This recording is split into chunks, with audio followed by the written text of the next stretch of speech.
Hola, muy buenas noches. Saludos al auditorio y espero que se encuentren excelentemente tanto las personas en casa como quienes nos acompañan aquí en la reunión de Zoom. El día de hoy la intención es reanudar lo que estábamos discutiendo la vez pasada. Para quien no se acuerde, siempre es bueno hacer un pequeño resumen. La sesión anterior hablamos de dos conceptos clave para los fluidos, que son la densidad y la presión. Ahorita quiero hacer un comentario rápido de la presión en un instante. Pero bueno, primero dijimos que la densidad es una función que a cada punto dentro de un medio continuo le asigna un numerito que nos dice que si yo me agarrara un cachito alrededor de ese punto, ¿cuánta masa tendría ese cachito? Precisamente por unidad de volumen, refiriéndome a pues, el cuadradito que estamos escogiendo. También vimos que esta expresión es muy útil porque si yo conozco la densidad como una función explícitamente, o sea, como lo que hicimos en la cuentita de acá abajo, entonces, pues yo puedo sustituir un diferencial de masa, que en general no es algo interpretable numéricamente, o sea, yo no puedo hacer un integral respecto a esto.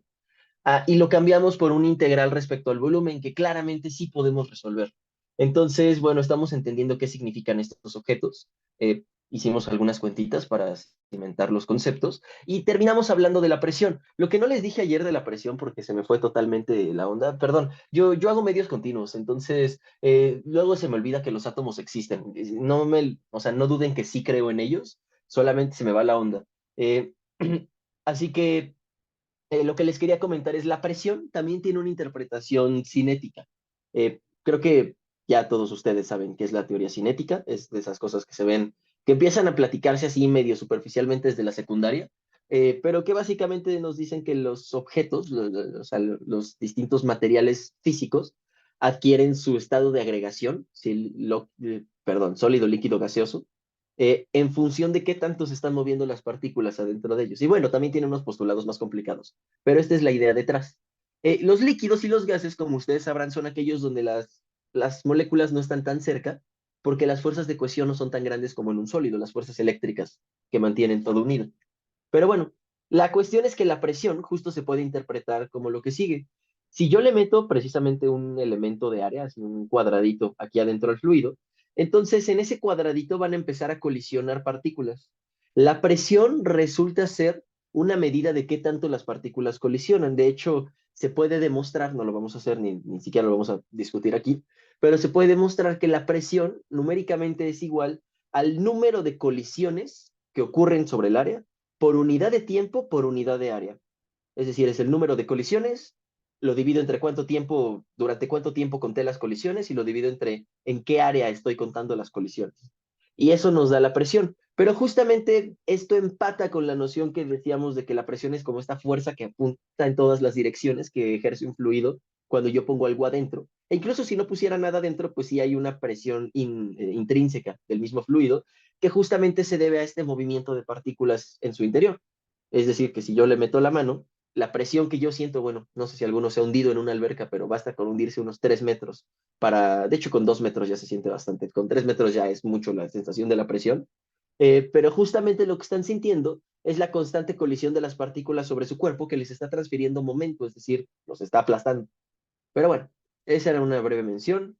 Hablamos de la presión a partir del tensor de presiones y definimos, no lo definimos, pero dijimos que podíamos escribir las cosas en estos arreglos que se llaman matrices y podemos multiplicar estas matrices por vectores, vimos cómo hacerlo. Eh, y al final de todo este meollo, regresamos a lo que ya sabíamos, que la presión es fuerza entre área. O sea, hicimos una cuentota para ver que en el caso hidrostático la presión es un número muy sencillo de analizar. Entonces, pues bien, ya que tenemos esto, y para las personas que están viendo esto en la grabación, acabo de acordar con sus compañeros ver un breve repaso de derivadas parciales, porque lo voy a necesitar para lo que sigue de hidrostática, pero no puedo suponer que ya lo saben. Entonces, esto sigue siendo parte del interludio matemático. Eh, y son de... Ay, no me digas que ya se calentó. Sí, está calentísima esta cosa. Eh, a ver, ya. Le puse los ventiladores más fuertes. Ojalá así se arregle esto. Entonces decía yo, eh, derivadas, no, sí va a tardar esto, ¿eh? Me van a tener que ser pacientes para escribir el día de hoy en lo que se enfría la computadora. Porque les digo que si escribo rápido y la computadora está caliente, ni siquiera detecta los trazos. No sé por qué le pasa esto. Pero bueno, ojalá se enfríe pronto.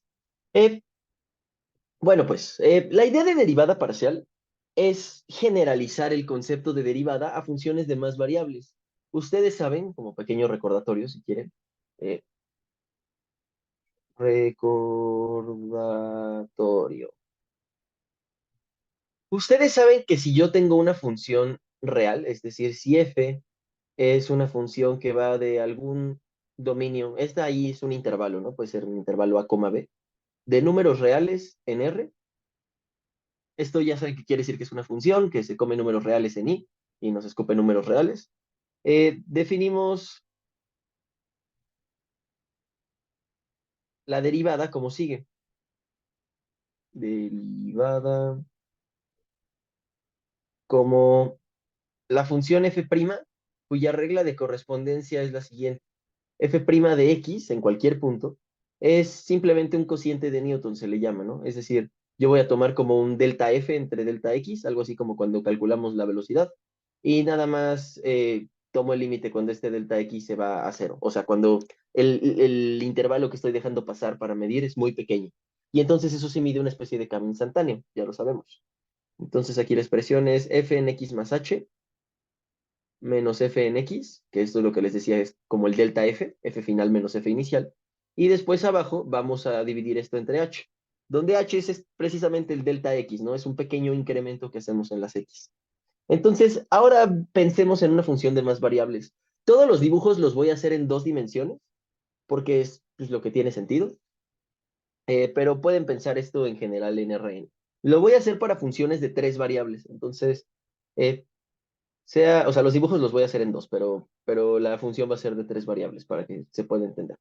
Entonces, sea f, que va de un dominio en R3, en R, una función. Y entonces les recuerdo que esto quiere decir que es una función que a cada punto del espacio le asigna un numerito. Un ejemplo de este tipo de funciones, la densidad, claramente, ¿no? O sea, nosotros decíamos que si yo tengo un objeto así tridimensional y me agarro un cachito en una posición dada R vector, X, Y, Z, ya saben. A ese punto R nosotros le asignamos un numerito, que es la densidad. Entonces, estas funciones ya las conocemos y sí son relevantes, ya vimos por qué. Si nosotros tomamos una de estas funciones de tres variables, quisiera que le aplicáramos el siguiente análisis. Eh, Pensemos que su regla de correspondencia simplemente es f de x y z. De correspondencia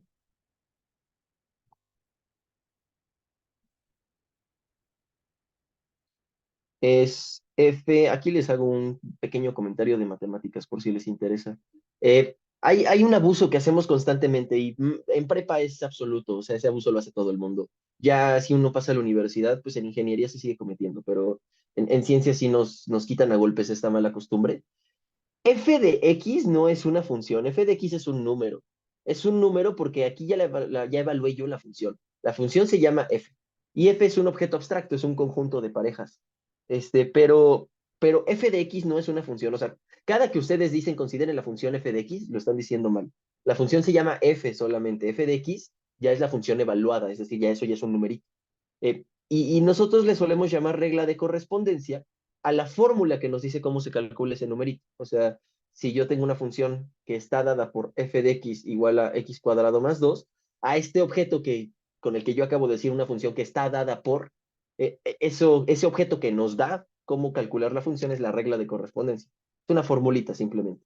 Entonces, pensemos que f tiene una función, una regla de correspondencia que depende de tres variables. Por dar un ejemplo tonto, podríamos pensar en x por y más z, ¿no? Y esto ya es una de estas funciones. Entonces, pues bien, fenomenal. Ay, sí está bien caliente esta cosa. Cada vez se calienta más, de hecho eso me está preocupando porque puede ser que la clase se vea interrumpida por eso. Eh, entonces, si nosotros pensamos que esta función tiene tres variables, lo que puedo hacer es definir una restricción de esta función para que solamente dependa de una variable. Entonces, pensemos que agarramos un punto fijo x0, y0, z0 en R3. Entonces, este es un punto fijo. Y además voy a definir,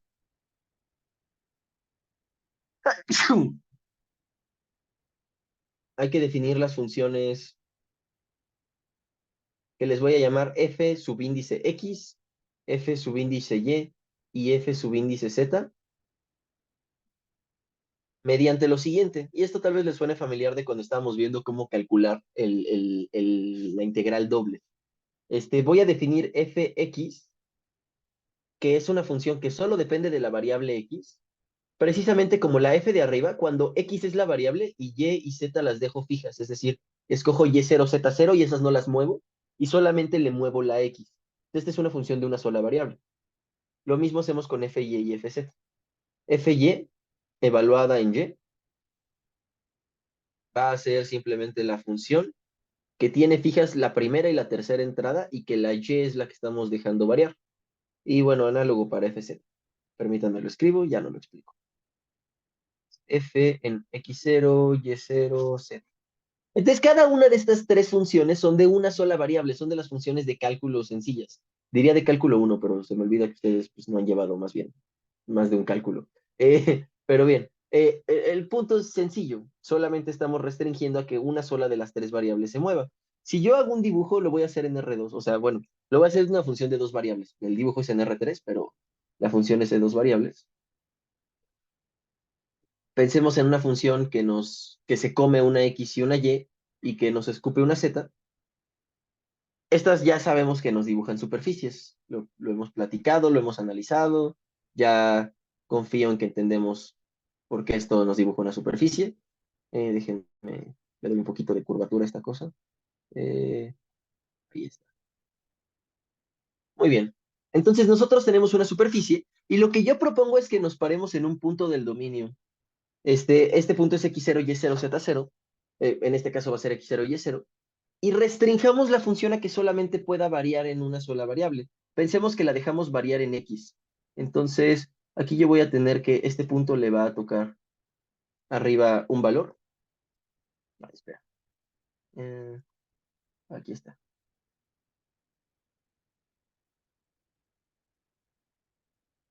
Ahí está, más o menos. Entonces le toca un valor f que depende de este punto, no importa cuáles son sus coordenadas, y lo que hacemos es solamente dejar variar la x, es decir, hacemos un corte más o menos así sobre nuestra función. Y eso es lo que ocurre cuando yo dejo fija la coordenada y, o sea, yo obligo a que la y siempre valga y0, y entonces yo permito que corra la x. Si esto lo dibujáramos en el plano, se va a parecer de hecho un dibujo que ya habíamos hecho antes. Lo que voy a tener es aquí va la X, aquí va la Z, y entonces simplemente nos estamos encontrando con este corte que es lateral. Entonces vamos a ver como algo por el estilo. ¿Está bien? Y entonces estábamos parados en este puntito X. Entonces este es X, y0. Fenomenal. Así que estamos pensando en funciones que restringen estos cortes. Claro que en Y sería pues un corte en otra dirección. Entonces nos quedaría una función que si yo la graficara en este plano ZY, pues se vería tal cual como este corte. Y ya, ahí termina. Y pues en Z sería lo mismo, solamente que no lo puedo dibujar. ¿Qué es lo que yo quiero hacerle a estas funciones? Yo quiero entender cómo se comportan las derivadas de estas funciones. Entonces, pensemos en que como cada una es una función de una variable, yo sí puedo derivarlas de manera regular. Voy a fijar ideas solamente con f subíndice x, pero las otras dos cumplen lo mismo. Entonces, considerando fx, esta nos da un corte de la función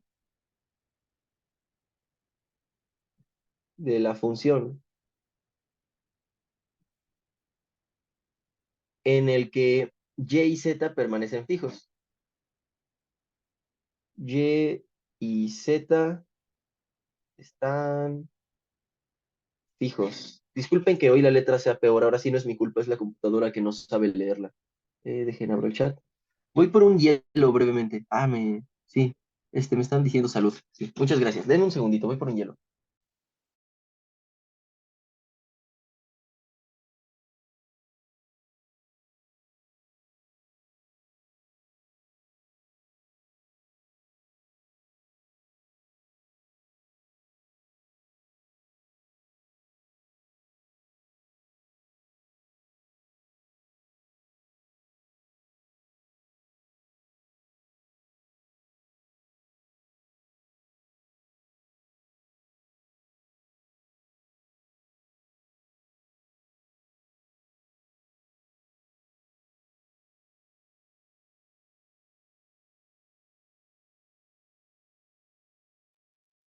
A ver, ya volví. Ya le puse el hielo, esperemos que el hielo funcione. Decía yo que si nosotros consideramos f en x, esa solamente nos va a dar una restricción en la que y y z permanecen constantes y x es la única que está variando. Así que yo puedo derivar f respecto a x. De este modo, de este modo, está bien definida la derivada, que le voy a denotar simplemente f' subíndice x de x. ¿Ok? Y esto, pues, nuevamente, solamente es el límite cuando h tiende a cero de fx en x más h menos fx en x sobre h. Y si yo desarrollo esto con tomando en cuenta cuáles son los valores de fx, que simplemente es esta función con estas dos entradas restringidas, pues vamos a tener una definición un poquito más larga, pero que nos va a permitir dilucidar lo que quiero llegar. Tenemos el límite cuando h tiende a cero de f en x más h, y0, z0, menos f en x, y0, z0, y todo esto dividido entre h. Es decir, estamos haciendo exactamente lo mismo que considerábamos antes, o sea, incrementar una variable, de restarle la función sin incrementar y dividir entre dicho incremento, pero ahora para una función de tres variables, solamente que nos estamos restringiendo a una sola de estas variables. Entonces vamos a definimos,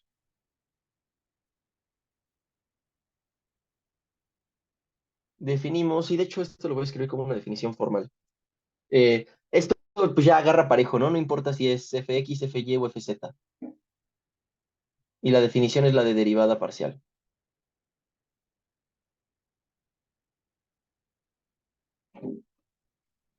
Entonces, pues nada más voy a decir, con la simbología anterior, es decir, manteniendo lo de la f subíndice x, f subíndice y f subíndice z, vamos a definir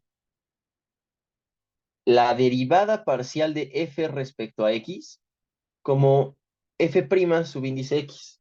La derivada parcial con respecto a y, ahí eso debería ser una parcial, como f' subíndice y, y la derivada parcial respecto a z como f' subíndice z. Y entonces, ¿qué es lo que estamos aprendiendo de esta definición? Pues estamos aprendiendo que sacar una derivada parcial equivale a que yo saque una derivada normal, considerando que dos variables están fijas y solamente la tercera se mueve, ¿sí? Esta es la idea detrás de derivada parcial. Y la geometría es exactamente esta misma. O sea, nosotros pensamos en un corte particular de la función y quiero ver la pendiente de la recta tangente, pero en ese corte, o sea, como aquí. En la pendiente de esta recta tangente de aquí, ustedes ya saben que es la derivada de la función f subíndice x. Entonces, f' subíndice x en x nos va a dar la pendiente de esa recta de ahí. ¿Está bien?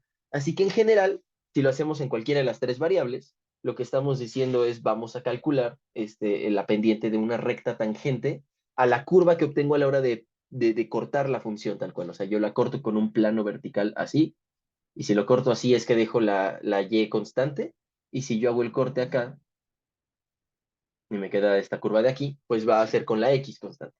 Entonces, bueno, definimos de esta manera las derivadas parciales. Vamos a hacer un ejemplo rápido para hacer un cálculo. Entonces, consideremos el siguiente ejemplo. Eh, Déjenme que aquí lo tengo preparado. Y el ejemplo es, sea fxy cuadrada z. La voy a complicar un poco. Sea f de x, y, z como x por y cuadrada por el seno de z. Entonces lo que queremos hacer es hallar las parciales. Las parciales.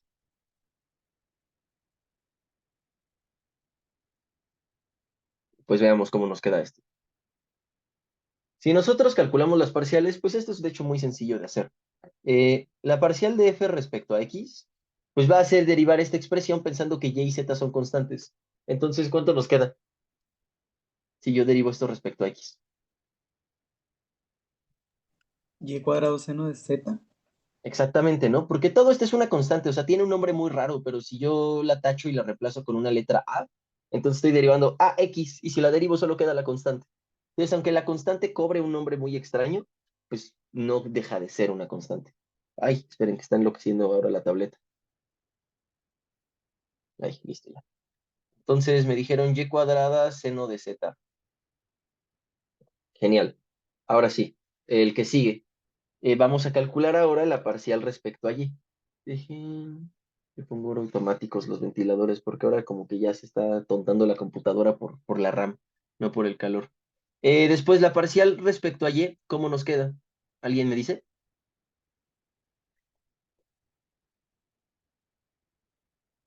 Ya nos puso Diego ahí. Exactamente. Si derivamos esto respecto a y, pues nuevamente x y seno de z es constante y la derivada de y cuadrada es 2y. Entonces esto va a ser 2xy seno de z. Y finalmente la parcial de f respecto a z, ¿cuál sería? A ver, reviso el chat. Sí, exactamente, Diego nos volvió a ayudar. Muy bien. Es xy cuadrada por el coseno de z. ¿Sí? Lo único que estamos haciendo, lo repito, es pensar que x y y cuadrada son constantes, entonces esto no le hacemos caso. Y la deriva del seno es coseno. Entonces así es como se deriva parcialmente. ¿Alguna pregunta? No, ninguna duda. Y entonces ahora sí, damos la siguiente definición, que por el momento, y pues bueno, así nos vamos a quedar, no es que vaya a ser así por el momento, pues no le voy a interpretar mucho, solamente me interesa que entendamos el símbolo. eh, y les voy a platicar, o sea, les voy a platicar cómo se interpreta, pero no lo vamos a deducir esta interpretación. Entonces, el gradiente es lo siguiente, sea f una función, uh, si quieren, le voy a poner de un dominio de en R3. Insisto que esto se vale en Rn, solamente cambian el número de variables, pero es exactamente lo mismo. Eh, si sus derivadas parciales existen,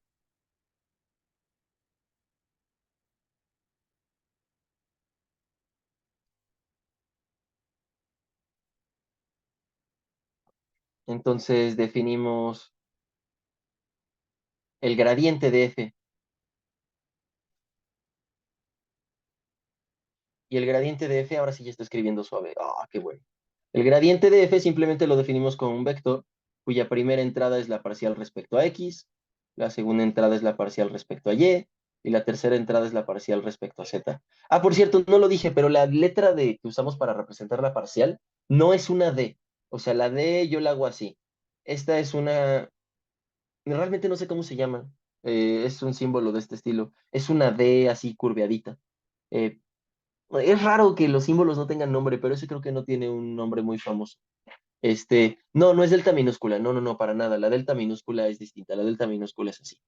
No, la D de parcial es esta.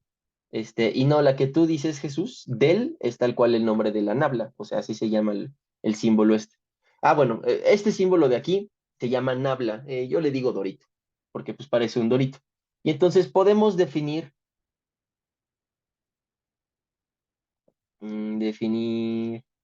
al operador nabla justamente como este dorito. Nabla es el nombre del... Nabla significa arpa en griego y es porque el símbolo está inspirado por un arpa. Entonces, nabla es un operador, o sea, es un objeto que se come funciones, que lo vamos a pensar como en la primera entrada es la derivada respecto a x, en la segunda es respecto a y en la tercera es respecto a z. Entonces, pensamos que esto opera sobre una función de la siguiente forma. O sea, si yo calculo nabla f, lo que voy a hacer es simplemente como si multiplicara el escalar por el vector de n de y de n de z. O sea, meten la f tal cual entrada por entrada. O sea, es de f en de x, de f en de y, de f en de z y ya la quitan de aquí afuera, ¿no? Que es exactamente lo que yo tengo aquí arriba. Entonces, el operador nabla lo definimos de esta manera. Resulta útil definir la nabla como un objeto individual, o sea, como algo en sí mismo, eh, porque resulta ser que no solamente nos va a interesar calcular nabla de funciones escalares, sino que va a haber funciones que nos escupan vectores, que les llaman campos vectoriales, y estas funciones, pues va a resultar útil por alguna razón sacarle producto punto con nabla y producto cruz con nabla. Esto, pues si ya estudiaron con más cuidado la parte de electromagnetismo, seguramente les suena de las ecuaciones de Maxwell. Pero bueno, el punto es que la nabla sirve para más cosas, no solamente para hallar el gradiente. Por eso tiene sentido definirlo como un operador en sí mismo. Ahora bien, esto, pues, ¿qué significa? Nabla f, el gradiente de una función, hace las veces de una derivada. Entonces, nabla f tiene el papel de la derivada de f. Y esta no es una derivada parcial, es la derivada de f. Eh, pues hay muchos hechos que nos sugieren que hay cosas que son la derivada de f. En particular, las derivadas en una variable cumplen una propiedad interesante, y es que si yo agarro f' en x y yo agarro una h muy chiquita, entonces yo puedo aproximar f' como el cálculo del cociente de Newton sin el límite. O sea, si h yo garantizo que es un número muy pequeño y hago esta operación que está a la derecha, eso me da una buena aproximación de la derivada. Y entonces, despejando de todo esto, yo tengo que f en x más h es aproximadamente f en x más h veces f' de x. Y entonces aquí pues vemos claramente cómo es que se ven las cosas. O sea, esto nos dice para calcular la función, ay, se perdió.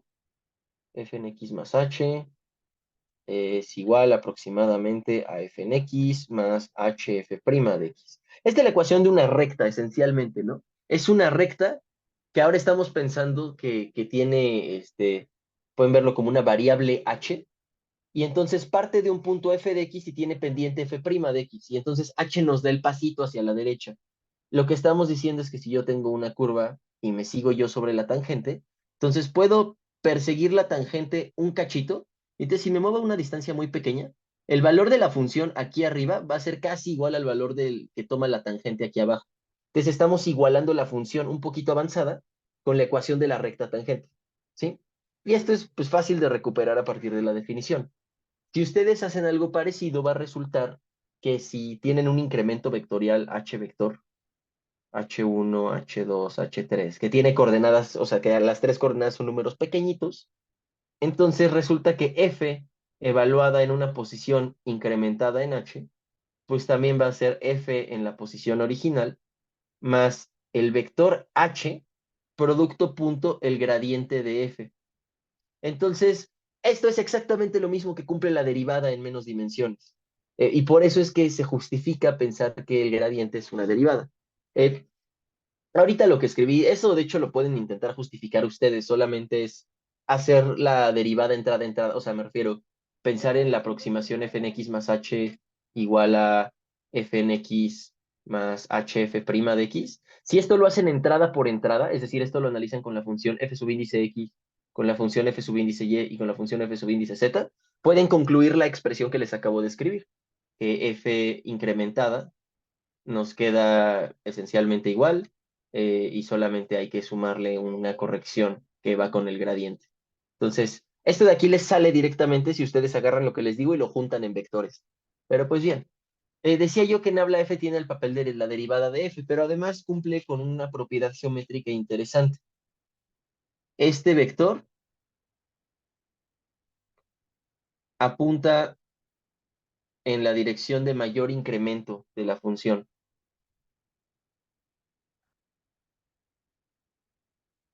De mayor, creo que ya se calentó el hielo porque ya otra vez estamos escribiendo lento.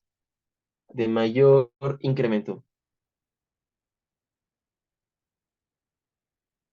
Y entonces con un dibujito tal vez esto quede un poquito mejor.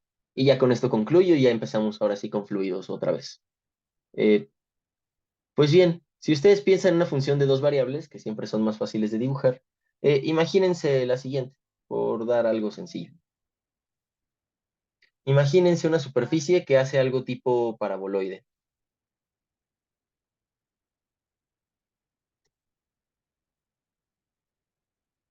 Esta es una función de dos variables. Se pueden dar ecuaciones que grafiquen cosas parecidas a esta, entonces no me voy a preocupar ahorita por estar peleándome con una ecuación. Simplemente quiero dar la idea geométrica. Si ustedes tienen su superficie y se paran en un punto del dominio, por ejemplo este de aquí, que le corresponde a algún punto en el contradominio más arriba, acá, entonces hay una dirección en la que está más empinado el paraboloide. Se ve que es como esta, ¿no? O sea, más o menos así por ese punto. Sobre esa dirección es donde más se empina. Sí, a lo que me refiero es a lo siguiente, nada más que no le estoy atinando. Ah, sí, aproximadamente es eso. Ay, es que sí me queda bien fea mi curva, pero le estoy dando demasiada pendiente y no quiero darle tanta pendiente. Ahí está, va, perfecto, muy bien. Entonces decía yo, ¿esto qué significa? Lo que significa es que si yo me paro en este punto que está en el dominio y camino en alguna dirección que se me antoje, pues va a haber un cambio en la función, ¿no? O sea, si yo camino hacia la izquierda, pues entonces este puntito en la superficie se va a trasladar así. Si yo camino hacia atrás, o sea, bueno, más bien sería como hacia acá, entonces este puntito va a empezar a recorrer la superficie así. Y si yo camino hacia acá adelante, pues va a empezar a recorrer la curva así. ¿Ok? Entonces, lo que estoy diciendo es que el gradiente, si yo lo calculo, fíjense que el gradiente es un vector que tiene tantas entradas como variables tengamos. Entonces, en este problema que es de dos variables, que solamente hay x y y, el gradiente va a ser un vector de dos entradas, es decir, es un vector en el plano.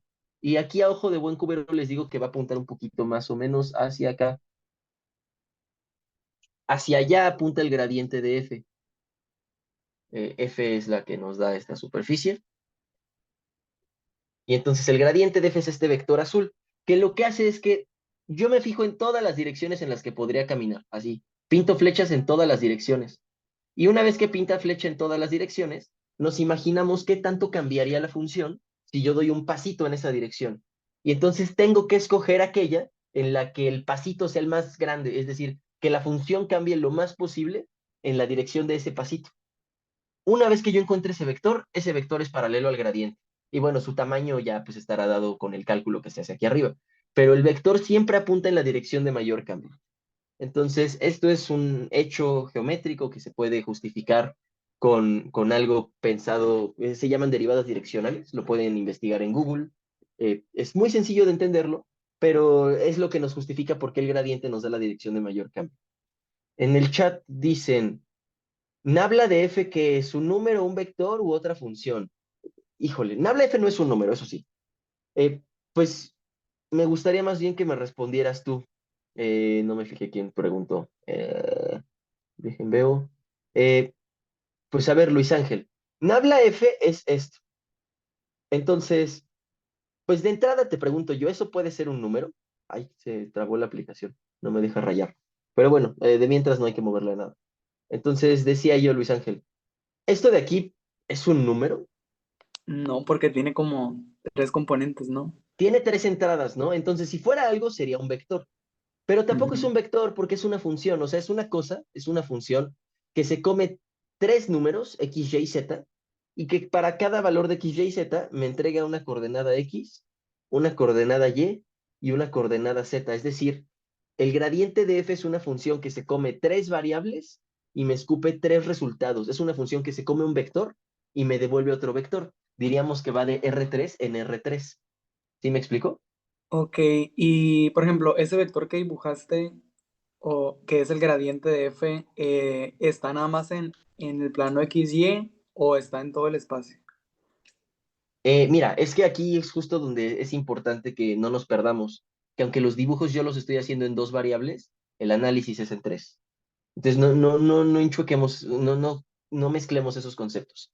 El gradiente de f es algo que vive en donde vive el dominio. Les decía yo que tiene tantas entradas como variables haya. Entonces aquí como solo tenemos dos variables, el gradiente solo tiene dos entradas y vive en el plano. Si fuera una función de tres variables, es decir, algo que a cada punto del espacio le asigna un valor, eso ya no lo podemos graficar. O sea, no hay forma, necesitaría yo cuatro dimensiones para graficarlo. Pero el gradiente sí va a ser un vector que viva en esas tres dimensiones y que me va a decir, una vez que yo lo pinte en el espacio, en qué dirección debo avanzar en cualquiera de las tres o bueno, en cualquier combinación de esas tres dimensiones, para que la función cambie lo más que se pueda. Entonces tú puedes pensarlo en que si estás en tu cuarto, a cada punto del espacio le puedes asignar una temperatura y entonces en cada punto el gradiente es una flechita que apunta en la dirección de mayor incremento de temperatura. ¿Sí me explico? Sí, sí, ya, muchas gracias. Va, no, no hay de qué. Súper. Entonces, pues bien, ya que hicimos este pequeño repaso de qué significan las derivadas direccionales y los gradientes, ahora sí quisiera que volviéramos a hablar de estática de fluidos. Entonces, ahora sí.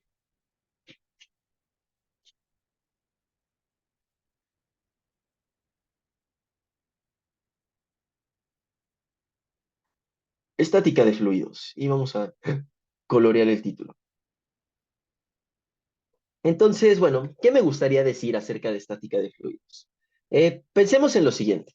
Eh, la idea, bueno, lo que voy a hacer es, vamos a analizar un fluido, voy a pensar en un solo elemento del fluido y voy a hacerle un análisis de fuerzas que voy a poner en equilibrio, ¿ok? Para que den igual a cero. Este, entonces, ya que tenemos eso, vamos a poder hacer un análisis con las derivadas para llegar a una ecuación que le voy a llamar principio de Pascal. Y esa ecuación a la que vamos a llegar contiene toda la hidrostática, toda, toda, toda. Entonces vamos a notar que nos va a llevar muy naturalmente a estudiar estas cosas. Entonces, bien, ay, dejen pinto un sistema en R3. Este azul cada vez me gusta menos. Estoy considerando cambiarlo por este azul. Ese azul me gusta más.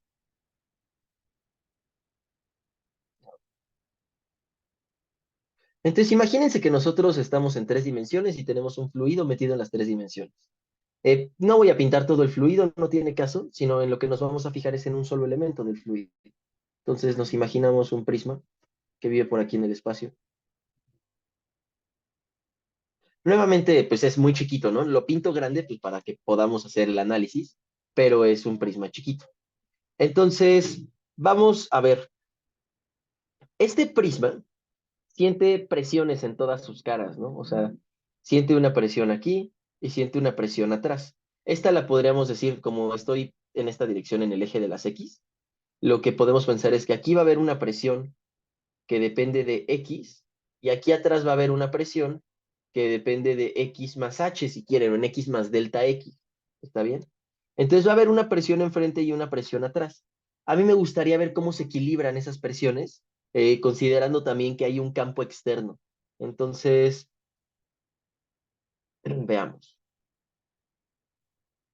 Supongamos un elemento dB de fluido que va a estar sujeto a unas fuerzas internas, sujeto a fuerzas internas que les voy a llamar T mayúscula. Y con eso pues me refiero a, imagínense que si todos pintáramos los demás cubos, pues los demás cubos presionarían a este cubo, habría interacciones. Entonces esas interacciones, estas fuerzas internas, que esencialmente se deben a la presión, o sea, solamente es la presión, la fuerza interna, van a ser las que se van a equilibrar con los campos externos, por ejemplo, la gravedad. Entonces supongamos que el elemento de fluido está sujeto a fuerzas internas y a un campo externo F.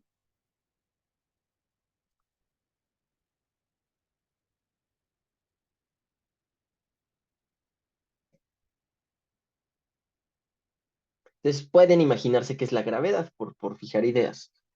Voy a dibujar, por ejemplo, entonces, aquí una primera fuerza que va a ser T1. Y esta T1, pues, ¿cuánto va a valer? Esa T1 es una fuerza sobre esa cara. Entonces, si yo me imagino que esta cara tiene un área delta S, en la fuerza, entonces, ya vimos cuánto vale. Es menos la presión por el vector de área. Así que esto va a ser menos la presión P por el área delta S, por el vector director que nos lo da X gorrito. ¿Está bien? Y en Y y en Z pueden pintar algo parecido aquí, pues la fuerza va a ser menos P por delta S por Z gorrito, y en el caso de acá va a ser por Y gorrito. Entonces se puede escribir esto sin mucha dificultad. Eh, Como el fluido está estático, el fluido está, otra vez está calentando esta cosa y no tengo idea de por qué. Computadora. Uno piensa que porque las Mac son caras son buenas, pero no, la verdad nunca compré nada de Apple. Son pésimos productos. Tienen cosas buenas, pero la verdad es, o sea, todo lo que uno paga a cambio de tener esas pocas cosas buenas es una estupidez. Pero bueno, como el fluido está en equilibrio,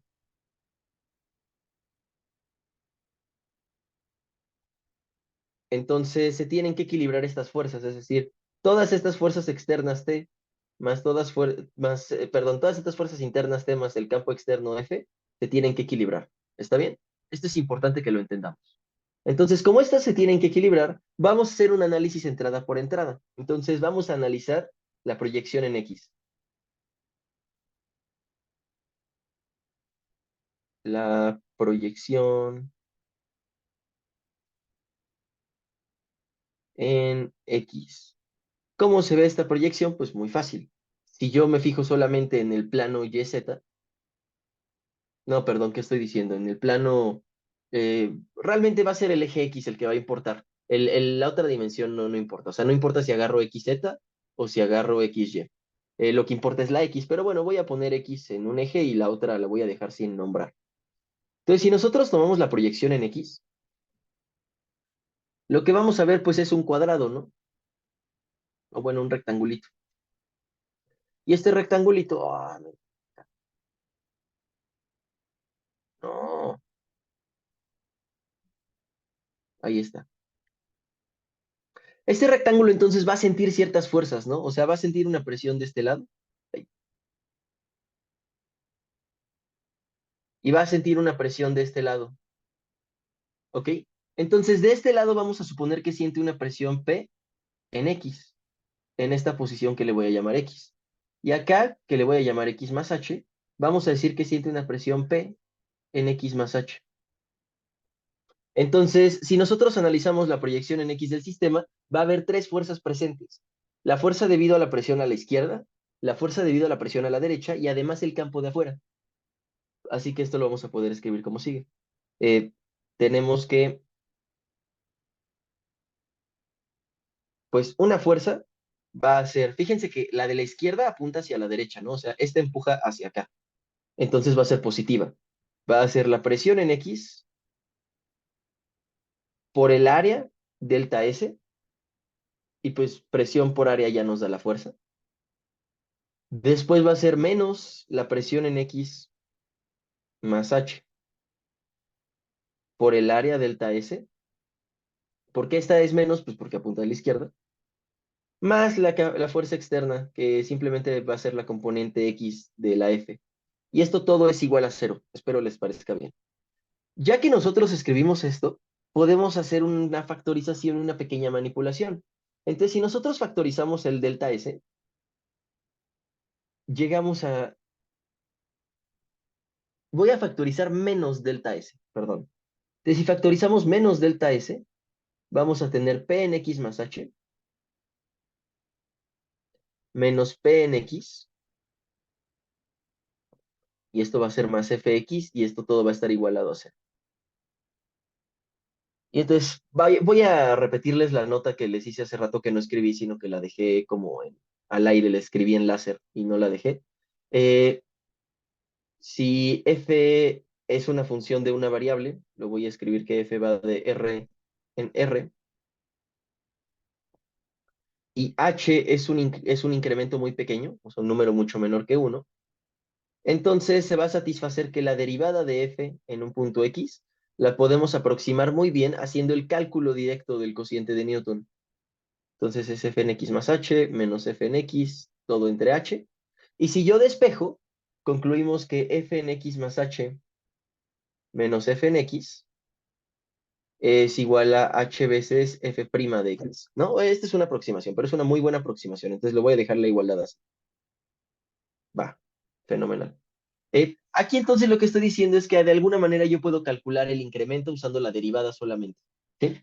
Eh, si yo aplico esto aquí arriba, fíjense que aquí la P la restringía a que solo dependiera de X, pero P es una función de las tres variables, depende de todo el espacio. Entonces, esta P que solo depende de X, pues realmente es P sub X, ¿no?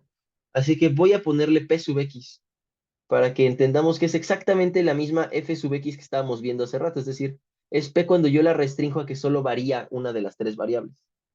Genial. Si eso está claro, ahora sí pues podemos hacer una muy buena aproximación aquí. De este modo,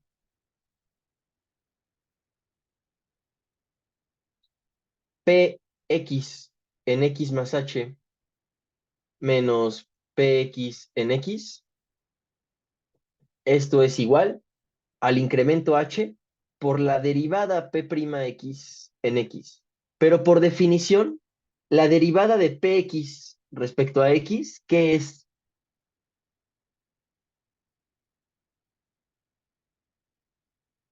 Lo definimos hace ratito.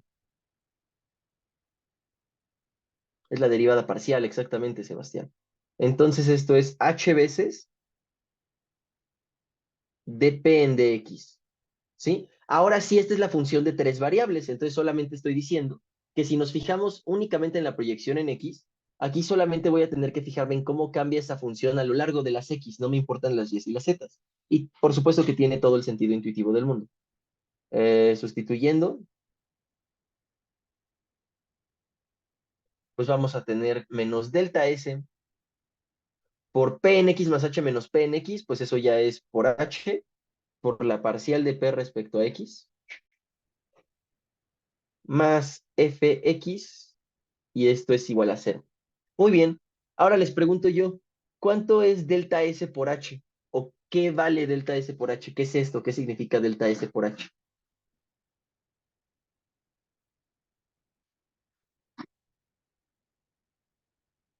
Piensen, piensen. La respuesta está en un dibujo en la pantalla. Exactamente, ¿no? Delta S por H es el volumen del elemento que estamos considerando. Que me saque mi cargador porque ya se está muriendo mi computadora y reanudo. Un segundo.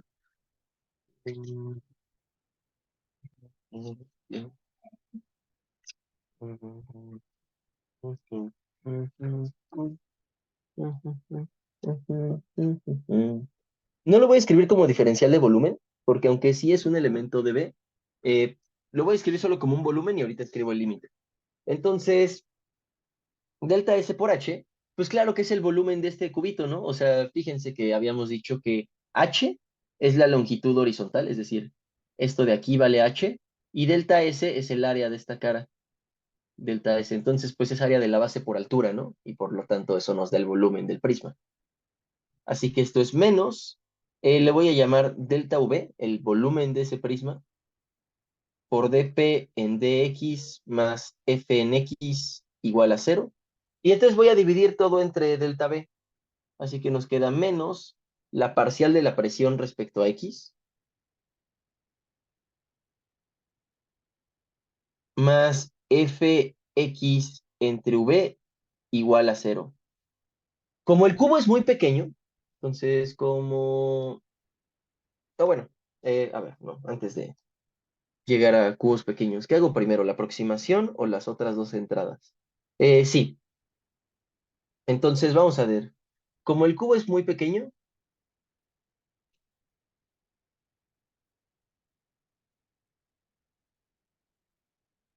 eh, hacemos que h tienda a dx, es decir, que es infinitesimal, porque aquí, insisto, aquí nosotros dimos una igualdad, pero esta es una aproximación, ¿no? O sea, esto realmente no es exactamente igual, está aproximado. Pero a la hora de que yo tome el límite cuando las cosas se hacen muy chiquitas, ahora sí estos se hacen iguales, porque justo el límite cuando h tiende a cero nos da la igualdad aquí en la derivada. Entonces yo digo h tiende a dx pensando en que h se hace infinitesimal, o sea, que h tiende a cero, pero pensándolo como un incremento infinitesimal. Eh, delta S tiende a ds, delta V tiende a dB, y esta Fx, pues es una fuerza que actúa sobre un solo elementito de volumen, entonces simplemente vamos a escribir Fx como dFx, ¿sí? Así que si yo lo escribo todo junto, nos queda que esto es menos la parcial de la presión respecto a x, más la fuerza en X por unidad de volumen. Y esto es igual a cero.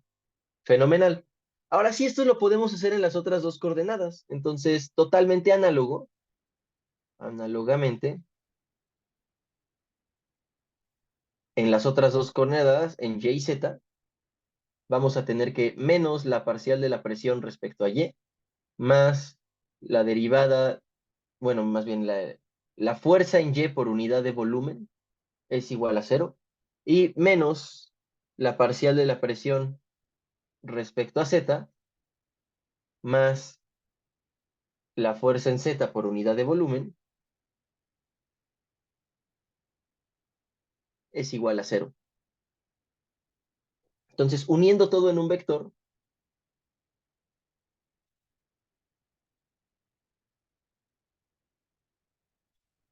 y definiendo simplemente para aclarar mucho la notación, F minúscula como la fuerza vectorial por unidad de volumen, es decir, esta es la gravedad, ¿no? O sea, dF en dB pues lo pueden pensar, bueno, la F mayúscula la pueden pensar como la gravedad. Es decir, que para una masa M, F vale M por G, ¿sí? Entonces, si yo para esta misma masa calculo la fuerza por unidad de volumen, esto simplemente es la densidad por G. ¿Está bien? O sea, no es nada esotérico lo que estoy haciendo. La fuerza por unidad de volumen, en términos de la gravedad, es esto, es un ρg, que nos va a aparecer mucho en fluidos, o sea, ρg es una expresión muy común, y lo que me está diciendo es, dependiendo cuánto material tenga yo, pues voy a acumular más y más fuerza, justo por eso depende de la densidad. Eh, entonces, esto de aquí, pues simplemente es un vector que se come las tres entradas que acabo de escribir de la fuerza en X por unidad de volumen, la fuerza en Y por unidad de volumen, la fuerza en Z por unidad de volumen. Se concluye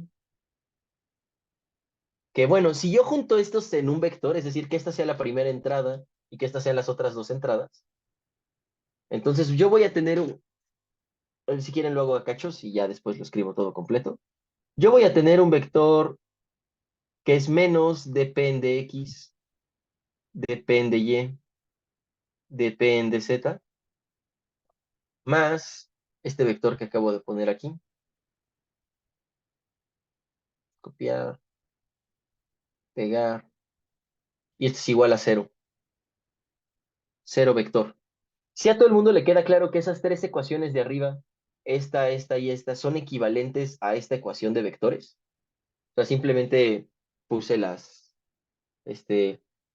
pues, ¿cómo se llama? Pues puse se me olvidó. Puse los valores en entradas de vectores, pero es exactamente la misma ecuación. ¿Sí está claro? ¿Dónde me falta la delta, Jesús?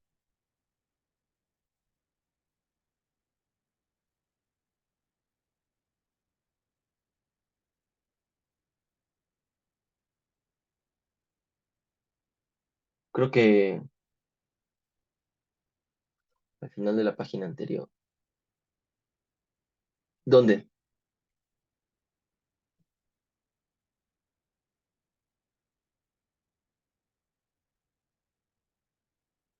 En la que empieza con la nota.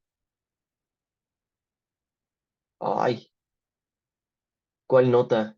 Híjole, mano, me la estás poniendo difícil. Ah, o sea, más A lo abajo, pues. más abajo. Ahí donde dice menos parcial de P Ah, respecto ya, de ya, X ya, ya, ya, más. ya te entendí, ya te entendí. Ah, ya, ahí está. Perfecto. Muy bien. Ándale, sí. Entonces, bueno, ahora sí les pregunto yo a ustedes, ya básicamente terminé con la ecuación que quería deducir. Lo que sigue son aplicaciones sencillas, entonces no se me maltripen con todo lo que estamos escribiendo. Eh, pero esto de aquí, entonces, ¿cómo queda escrito de forma sucinta, ya ocupando la notación que estamos viendo? Con gradiente de P, Entonces, ¿cómo me la dictas, por favor? menos el gradiente de P, más... Y la otra no sé si se pueda simplificar o cómo se simplifica. Pues ya escribimos, ya definimos una notación para representarla, ¿no?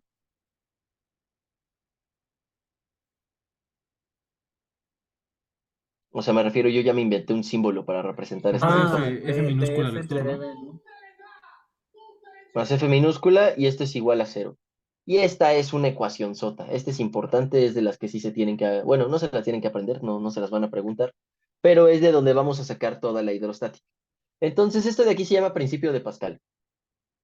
Pues lo que yo le voy a llamar principio de Pascal. El principio de Pascal que ustedes conocen es una consecuencia de esto. Y cuando yo le dé, o sea, en este instante vamos a hacer una interpretación un poco geométrica de este principio de Pascal para que vean por qué esto sí equivale al principio de Pascal. Pues bien, esto lo que nos está diciendo es que en un fluido, las fuerzas que se equilibran son dos. Es la fuerza externa por unidad de volumen y las presiones de adentro. Es decir, bueno, si ustedes hacen el análisis de gradiente de P, ¿qué dimensiones tiene esto? Pues tiene dimensiones de cualquiera de las derivadas parciales, es decir, tiene dimensiones de presión entre longitud, ¿no? Pero presión es fuerza entre área y esta otra longitud que ya estaba aquí, pues nos da fuerza por unidad de volumen. Entonces, menos el gradiente de P, lo que nos está diciendo es, uno, es un vector que apunta en la dirección en la que disminuye la presión, porque si delta, perdón, nabla P apunta en la que en la dirección de mayor incremento, con signo menos va a apuntar en sentido contrario, es decir, es en la de mayor disminución, ¿sí? Pero bueno, si nosotros despejamos esta ecuación, lo que nos queda, de hecho, si es el gradiente directamente, el gradiente de P es igual a estas fuerzas por unidad de volumen, lo que nos está diciendo que las presiones se van a ajustar, o sea, no van a ser constantes. El gradiente quiere decir que la presión va a variar a lo largo del espacio, de tal manera que ésta se equilibre con la fuerza externa.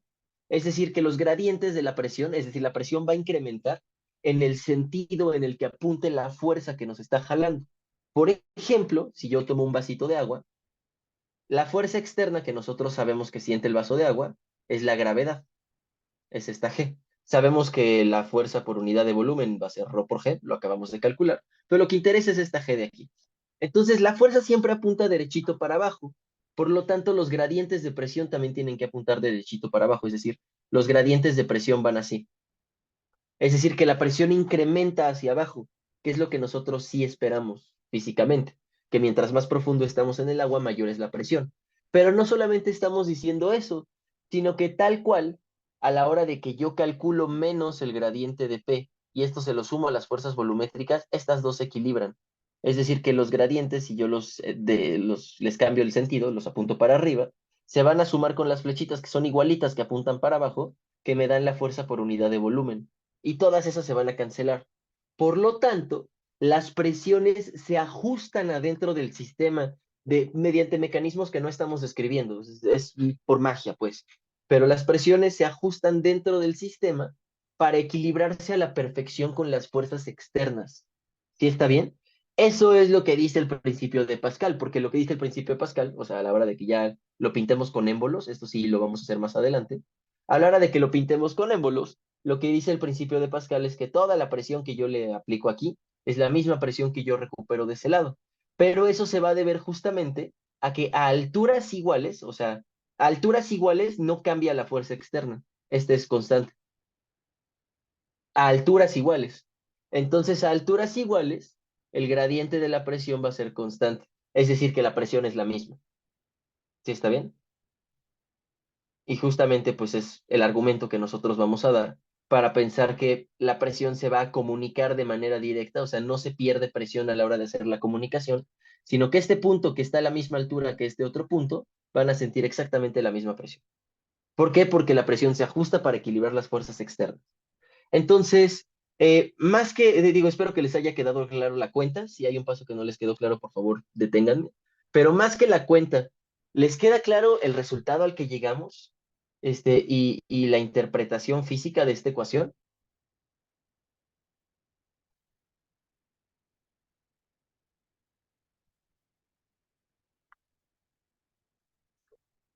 Pónganme ahí en el chat sus respuestas, por favor.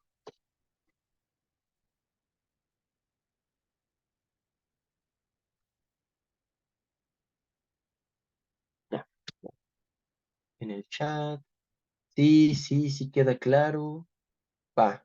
Eh, bueno, ya saben que si algo no queda claro, cualquier cosa me pueden detener. Pues bien, no sé qué tanto nos queramos extender. Voy a ver 15 minutos más, voy a deducir el principio de Arquímedes, eh, y de hecho voy a hacer la cuenta de lo que acabamos de ver. Entonces, pues bien, principio de Arquímedes. Ay, alguien mandó un mensaje por el chat. Creo que fue, sí, muy bien, perfecto. Eh, ok. Ay, no, ¿qué acabo de hacer? Híjole, acabo de asesinar mi computadora. No me digan eso. Es que le piqué aquí arriba donde dice seleccionar fotos y le di acceso a la aplicación a todas las fotos de mi computadora, pero eso va a tomar un rato en lo que carga. Dejen mejor. Ay, ay, cancelar. Listo, ya cargo, ya se cancela. Perdón, ya. Muy bien. Ahora sí. Entonces vámonos con las aplicaciones de esta hidrostática que estamos viendo. La primera aplicación pues va a ser el principio de Arquímedes.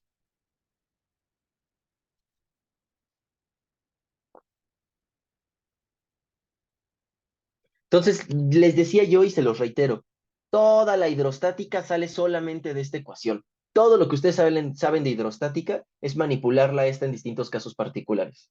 Entonces, para el principio de Arquímedes, como vamos a hablar de flotación, es necesario que la fuerza sea la gravedad. Entonces, supongamos que la fuerza externa es precisamente la gravedad, es el peso. Entonces va a ser menos, bueno, le voy a llamar mg vector, pero g vector pues es menos g magnitud en dirección z. Es decir, es un vector que apunta así con magnitud g. Entonces, bueno, si nosotros suponemos esta expresión de aquí, vamos a tener lo que ya les había dicho. Entonces, la fuerza por unidad de volumen, que es esta F minúscula que estábamos escribiendo, pues va a hacer tomar esta expresión y calcularla por unidad de volumen. Pero esto ya sabemos que lo único que depende del volumen va a ser la masa, ¿no? O sea, la G es un valor constante externo al cuerpo, o sea, no importa si yo soy agua o si yo soy kriptonita, la gravedad es la misma. Entonces, la G no depende del volumen que yo agarre, solamente la masa. Así que esto es menos G, bueno, menos dm en dB por G por Z. Y por lo tanto, esto es lo que yo les decía, es menos rho GZ. Que nuevamente, si ustedes recuerdan que el vector G acabo de decir que es menos G en la dirección Z, pues esto es rho por el vector G, que es lo que yo había escrito hace rato. Pero esta es la versión que nos va a interesar. Es Z vector, ¿eh? ¿Ok? Entonces, por Pascal,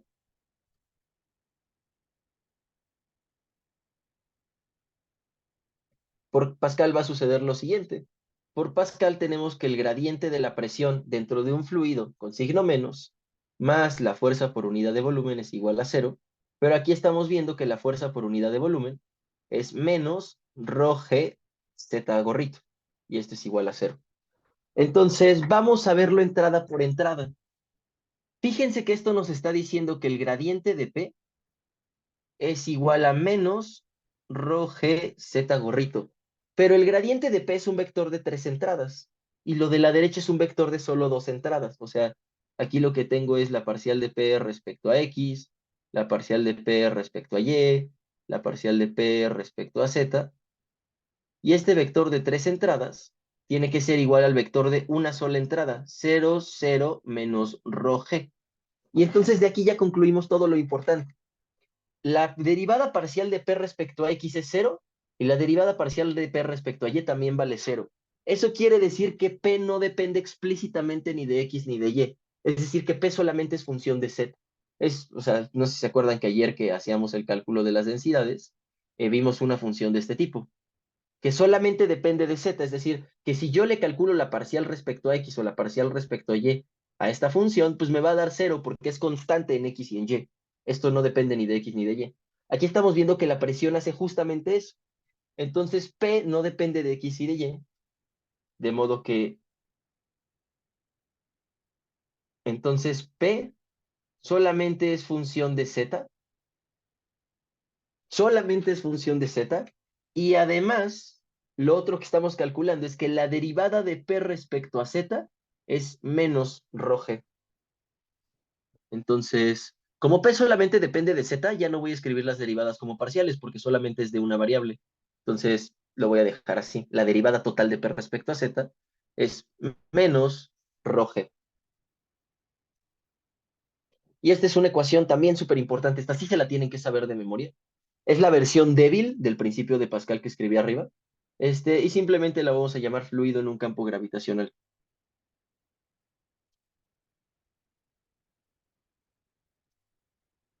Gravitacional. Uniforme, por supuesto. O sea, estamos en la superficie de la Tierra, no es un campo producido por planetas.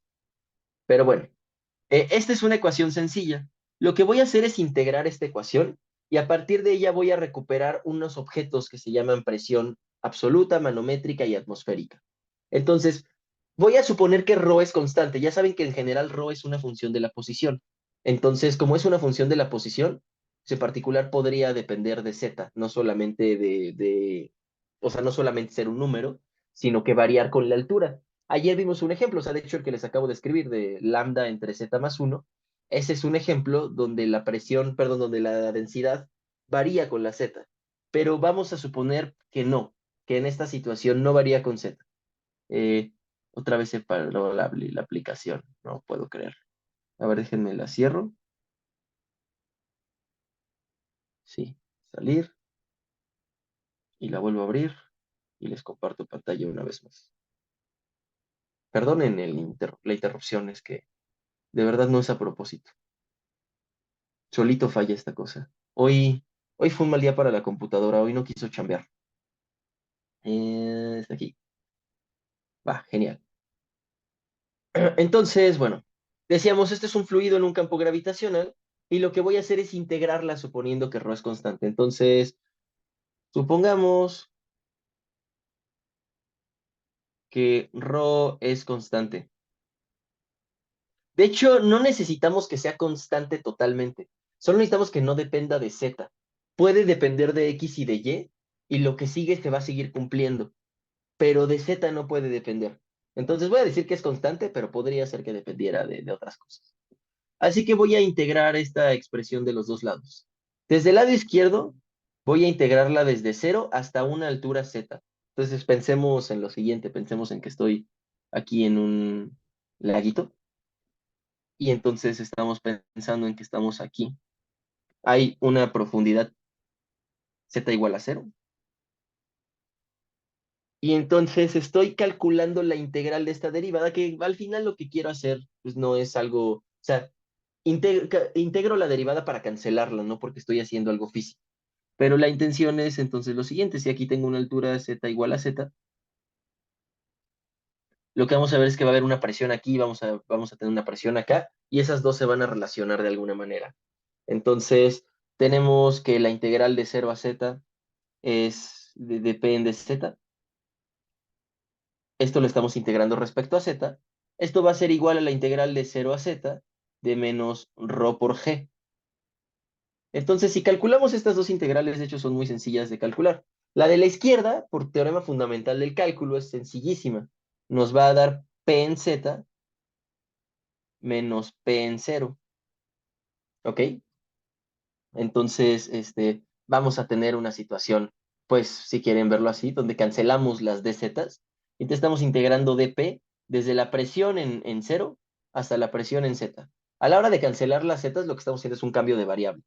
Así que el cambio de variable también se tiene que hacer en los límites de integración. Y esto pues nos da lo de arriba menos lo de abajo.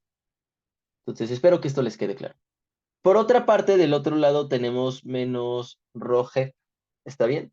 Y entonces, si nosotros despejamos, nos queda que la presión a una altura z es igual a la presión, ay, perdón, ρg Simón. z. Ups, ¿qué pasó? Ah, justo te iba a decir. Sí, perfecto. La presión en z va a ser igual a la presión original menos ρg z más p en 0. Definimos o denotemos a p en 0 simplemente como p0. Y bueno, aquí el cero es arbitrario, o sea, sí yo puse el cero en el suelo, pero podría poner el cero a nivel del mar, que de hecho es lo más común. Z igual a cero aquí, de hecho, permítanme hacer una alteración. Aquí está el suelo. Aquí ponemos z igual a 0 en algún punto así, o sea, vaya, en la superficie. En algún punto aquí abajo vamos a tener el z igual a z que ya habíamos dibujado. Y hasta abajo pues pueden ponerle z igual a menos h, donde h sea la profundidad, es esta altura de aquí. ¿Está bien? Entonces, denotamos a P en 0 como P subíndice 0 y llegamos a una ecuación linda. Entonces, la presión a una altura z se compone, perdón, de dos sumandos. Una menos rho GZ y un P0. Entonces, quisiera interpretar cada uno de estos términos y esta también es una de estas ecuaciones importantísimas. Entonces, ya sacamos dos ecuaciones súper importantes. La de aquí arriba, que es la de un fluido bajo un campo gravitacional, y la de abajo, que es la integral de la de arriba, en el caso en el que la densidad es constante. Entonces, a estos tres términos le suelen poner nombre. A esta presión de aquí se le suele llamar absoluta. Absoluta. Y es la presión total que yo siento en un punto.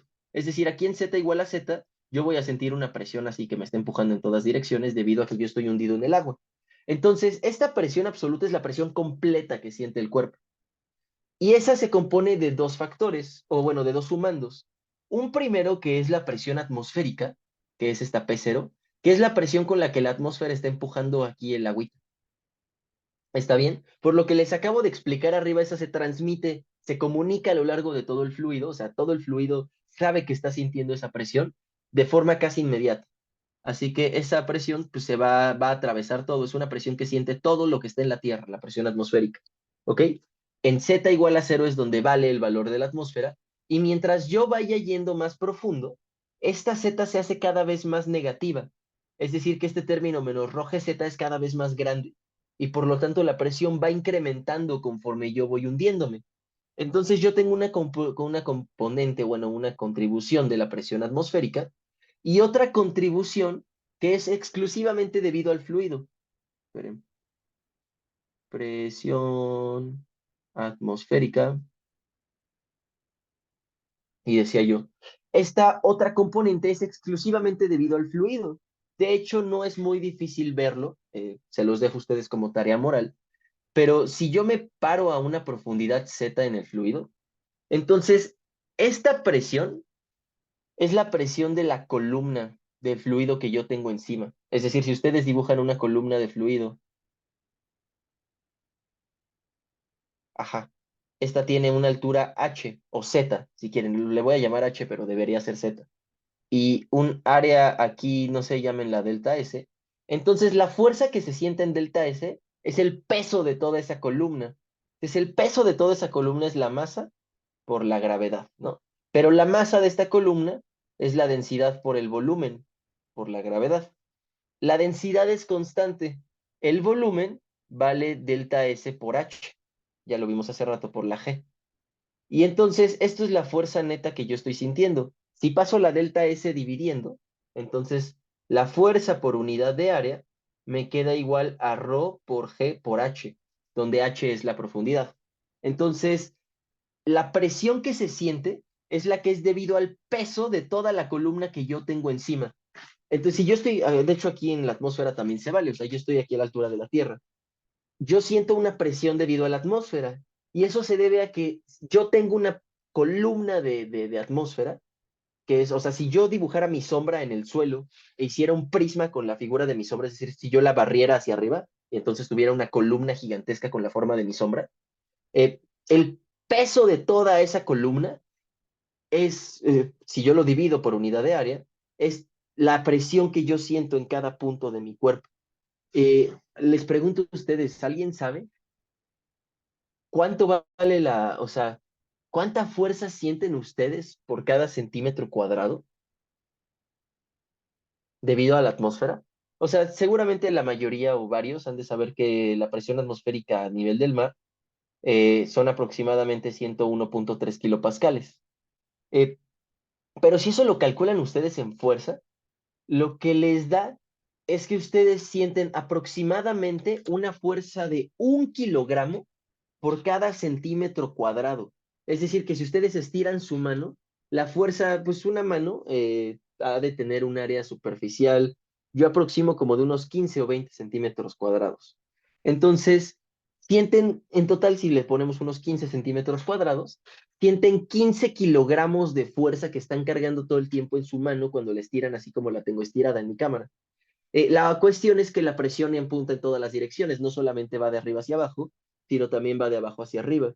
Y por lo tanto, esos 15 kilos que yo estoy cargando se contribuyen, bueno, se anulan con otros 15 kilos que yo siento del otro lado para que mi mano se quede quieta. O sea, mi mano yo la estiro y yo no estoy sintiendo que estoy cargando 15 kilos, porque la presión apunta parejo en todas las direcciones, pero sí están presentes esos 15 kilos, porque si desaparecieran, no sé si ubican una película que se llama El Vengador del Futuro, Total Recall, que es con Arnold Schwarzenegger. Bueno, la versión viejita es con Arnold Schwarzenegger. Hay una versión como de 2010, que nunca me acuerdo cómo se llama el actor. Creo que es Gerard Butler, pero no estoy seguro. Pero bueno, esta es una película de ciencia ficción, que justamente en alguna parte, o bueno, en algún momento en la película, se van a Marte. Y entonces, como en Marte no hay atmósfera, cuando las personas salen a la intemperie, se empiezan a inflar, como que se empiezan a hinchar, se ponen todos, o sea, pues vaya, se ponen hinchados de la piel, se ponen rojos, les botan las venas y hasta les empiezan a salir los ojos. Es una versión un poco exagerada de algo que sí sucedería en la vida real. Si ustedes sacan su mano al espacio exterior, al vacío total, van a empezar a sentir cómo la mano se les empieza a hinchar. Pues como si ustedes hicieran un chupetón. O sea, cuando ustedes hacen succión sobre su brazo, chupan su piel y se les hace un moretón.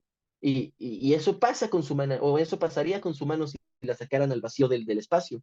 Se empezaría a hinchar y empezarían a tronarles los vasitos por esa descompensación de la presión, entonces empezarían a moretonear todos.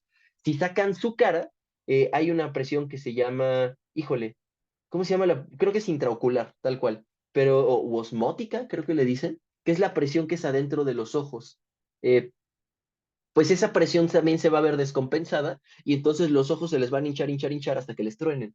Entonces, eso sí sucede. El cuerpo humano y el cuerpo de cualquier animal en la superficie terrestre ha evolucionado para poder aguantar la presión atmosférica y para estar en equilibrio mecánico cuando la presión atmosférica está presente.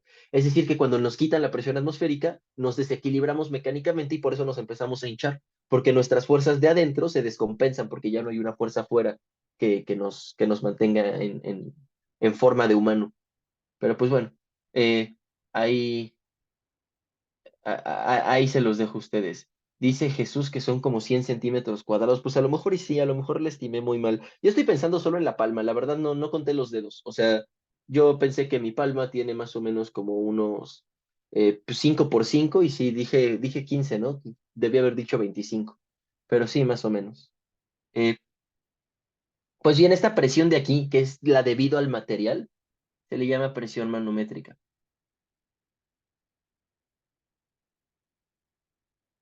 Métrica, manométrica.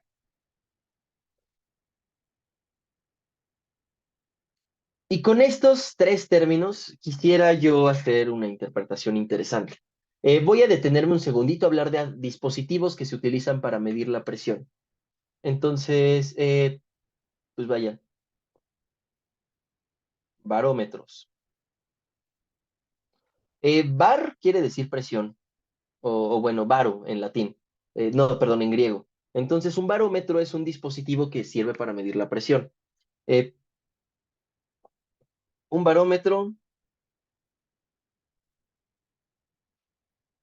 es un dispositivo que sirve para medir la presión. Entonces, fíjense que hay un detallazo aquí. ¿Cómo demonios medimos la presión, no? O sea, se los voy a decir a ustedes de esta manera. El primer ejemplo sencillo de un barómetro es un tubo en U. El problema con los tubos en U es que no miden la presión absoluta. Y nos vamos a dar cuenta que en general los dispositivos que voy a discutir no saben cómo medir la presión absoluta, no tienen idea. Entonces, un tubo en U es el siguiente dispositivo. Imagínense que yo tengo una especie de cajita que está aislada del mundo, que está a una presión más alta que la de la atmósfera. Entonces, si yo a esta cajita le conecto un tubo tal cual que está en forma de U y lo dejo abierto del otro lado, ahí está muy grueso mi tubo en U. Esperen, déjenme. Esta goma está muy grande. A ver, pero puedo hacer esto. Ya. Ya se me ocurrió qué hacer. Ah, ahí está, fenomenal. Entonces decía yo, si ustedes pintan esta cajita y la aíslan del universo y le conectan un tubito en forma de U, ay,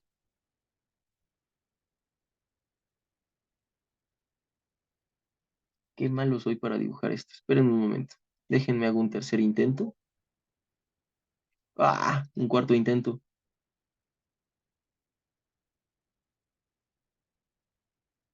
Genial. Ahí está. El tubo en U. Pues adentro van a tener una presión que le voy a llamar P, ¿no? Y no sabemos cuánto vale, pero es una presión P.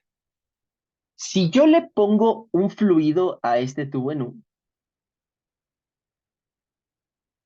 entonces, si el fluido se encontrara totalmente en equilibrio, pues bien, ya acabamos. La presión de afuera y la presión de adentro son las mismas. ¿Ok? ¿Por qué? Porque si yo me fijo en el tubo en U como sistema individual, aunque todavía no lo justificamos con toda la formalidad y sí lo vamos a justificar con todo el rigor del mundo, ahorita ya más o menos les expliqué que a alturas iguales nosotros sentimos presiones iguales. Es decir, que si yo tengo el tubo nivelado así, tal cual, ambos al mismo, o sea, ambos niveles de agua parejos, quiere decir que la presión de este lado y la presión de este lado son las mismas, porque si no habría un desequilibrio. Justamente eso es lo que sucede si la presión de aquí, por ejemplo, es más grande que la presión de acá. Pues va a ocurrir que la presión de la izquierda va a empujar el fluido hacia abajo y entonces va a elevarse del otro lado y va a haber una diferencia de alturas. Aquí déjenme nada más, porque esto está llenito de agua. Va a haber una diferencia de alturas que le voy a llamar H. Y entonces, ¿qué es lo que sucede? Bueno, pues del dibujo, ya voy a empezar a escribir, del dibujo sabemos que se equilibran la presión que voy a poner en un punto llamado 1, que es el que está a la izquierda. La presión en 1 este es 1, y este de acá es 2. Aquí es 2. En 1 y en 2. Es decir, que la presión 1 tiene que ser igual a la presión 2, pero la presión 2 es una presión a una profundidad H debajo de un fluido que está expuesto a la atmósfera. Entonces, por esta cuenta que acabamos de hacer aquí arriba, pues nos queda inmediato que la presión 2 es la presión atmosférica.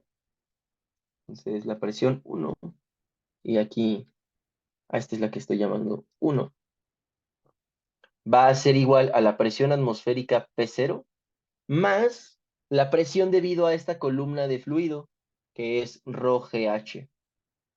Acuérdense, aquí lo que haríamos sería sustituir arriba, z igual a menos h, porque la profundidad la estamos midiendo hacia abajo, entonces por eso es negativo. ¿Está bien? Así que la presión 1, la presión de este lado, es igual a la presión de la atmósfera más ρGH. ¿Qué quiere decir? Que si yo conozco,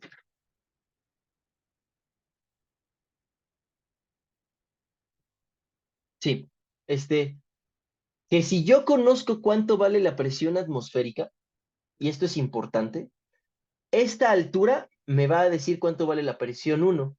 Si no conocemos P0, entonces, si no conocemos P0, que es en general pues lo que va a ocurrir, porque todavía no describimos un método para medir la presión atmosférica. Si no conocemos P0, entonces solo podemos medir la presión manométrica. ¿Sí? O sea, yo solo puedo medir la diferencia de presiones P1 menos P0 esto es exactamente igual a la presión manométrica, ¿no? Que es la diferencia de presiones, es decir, que aquí va a haber una presión interna que está compuesta de dos factores, ya dijimos, que es la presión de la atmósfera, más lo que sea que contribuya a la cajita. A lo mejor tengo aquí un gas que calenté mucho, o tengo un fluido que comprimí o algo por el estilo, y a la hora de que ocurre esa compresión o ese calentamiento, va a incrementar la presión de aquí adentro, va a incrementar por encima de la presión atmosférica, o sea, va a haber una presión atmosférica más el incremento debido a lo que sea que yo le haga, que lo caliente, lo comprima o lo que sea. Entonces, lo único que yo voy a poder medir es este incremento, es decir, es cuánta presión extra hay más allá de la atmósfera, o viceversa, si esto ocurre al revés, o sea, puede ser que al tubo en U le pase lo contrario, o sea, aquí lo dibujé en un sentido, pero claro que es perfectamente posible. Miren, lo hice rápido y quedó ligeramente mejor que los que había hecho lento con cuidado. Puede ser posible que la presión de aquí sea menor, la presión uno sea más chiquita, y entonces como que chupa el fluido, es lo que le ocurre a un popote. Chupa el fluido, y ahí más adelante hablaremos de popotes, ¿eh? Y ahora nuevamente vamos a tener esta altura H, pero ahora se va a tener un equilibrio al revés. O sea, ahora voy a tener que en 1 y en 2 las presiones son iguales. P1 va a ser igual a P2, pero P2 va a ser la presión atmosférica y la presión 1 va a ser lo que sea que yo tenga de presión manométrica, que es el peso de este fluido, más la presión del otro lado, ¿sí? Entonces es la presión que, bueno, aquí no le debía haber puesto P1, porque P1 ya era la presión. Aquí es P1 más la manométrica, que es ρGH. Entonces tengo P1 más ρGH. Lo que estoy diciendo es que la presión atmosférica se equilibra, perdón, con la presión P1 que está dentro del tanque, más el peso de esta columna, bueno, la presión debido al peso de esa columna de fluido. ¿Está bien? Pero bueno, la intención de esto es ver que si yo mido la H y yo conozco la densidad del objeto, yo puedo calcular perfectamente la presión manométrica. Y entonces a este tipo de barómetros se les llama manómetros, porque solamente pueden determinar la presión manométrica. Si ustedes, por ejemplo, hacen este estudio con una llanta, o sea, si ustedes consideran una... Órale, ay, perdón, es que un profesor acaba de publicar algo en... Órale, publicó dos saludos, qué raro, en un Classroom que no usa desde hace como 2 años. Eh, pero bien, eh,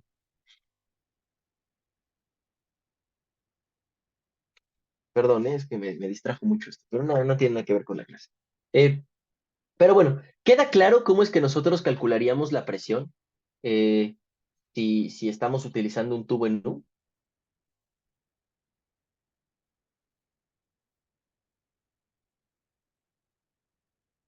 ¿Sí?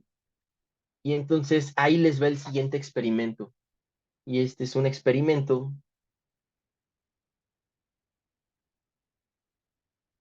para casa. El título es Cálculo de densidades.